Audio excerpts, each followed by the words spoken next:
Nel 1985, a soli 18 anni, appena 9 giorni dopo il suo matrimonio con Nicola Atria, figlio del mafioso Vito, Piera Aiello assiste all'omicidio del marito. Di fronte a quell'orrore decide di denunciare i due assassini e inizia a collaborare insieme alla cognata Rita Atria con la magistratura contro la mafia.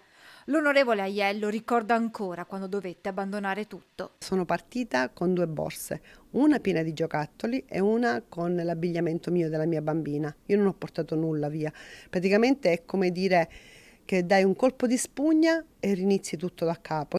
Anche durante quegli anni difficili, l'onorevole Aiello non ha mai smesso di spiegare la mafia nelle scuole, impegno che porta avanti ancora oggi raccontando ai ragazzi l'eredità lasciata da quella che definisce la sua piccola grande donna, la cognata Rita. Anche se si nasce in un contesto mafioso, si può dire di no, si può fare una scelta di campo ben precisa.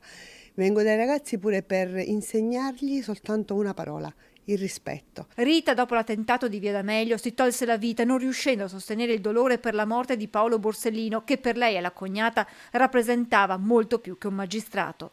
Paolo Borsellino per noi era zio Paolo, perché così lui si faceva chiamare.